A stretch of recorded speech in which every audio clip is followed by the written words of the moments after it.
කවුරුත් කරන්නේ පොඩි පොඩි ඩ්‍රාමාද නැද්ද? ඇත්ත වශයෙන්ම කිව්වොත් මෙගා ටෙලි නාට්‍ය වගේ තමයිනේ. පන්සලේදී එක ඩ්‍රාමා එකක්, වෙඩින් එකේදී එක ඩ්‍රාමා එකක් නේද? කඩේට යනකොට ට්‍රව ඩ්‍රාමා එකක්, ගේ ඇතුලේ වෙනමම ඩ්‍රාමා එකක්. ඒක තමයි රියැලිටි ෂෝ.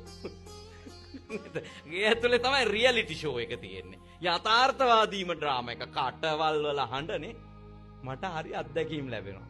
දැන් මේ බනවලට කතා කරනවනේ කෝල් වල.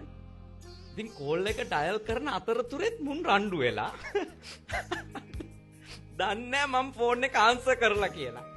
මහා සද්දෙට එකිනෙකා එක්ක වාද කරගන්නවා. ඊට පස්සේදී මට කතා කරනකොට නිකම් බුදු වෙලා වගේ අපේ සයින්ස් ගහනවා. මට ඒ කියන්නේ මෙමය වෙන්නේ. තමන්ව කොච්චර තමන් විසින් රවට්ටගෙනද කියනවනම් එක්කහුව වෙලා අනිත් උන් රවට්ටන්න යනවා. මං කියන්නේ දැන් මට ඔයා කෝල් දෙනවා.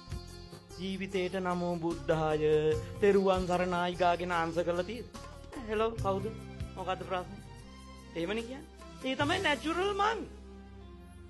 මම මොකටද කෝල් එකක් ආවා කියලා රඟන්න යන්නේ. ඒ තමයි මම. තියනකොට මං තෙරුවන් සරණයි හරි බුදු සරණයි හරි කියලා තියනවා. නිකම් බොරුවට තාල වෙනස් කර නේද? නැති සත්වයක් පෙන්වන්න ඕනේද? මොකටද එහෙම ජීවත් වෙන්නේ?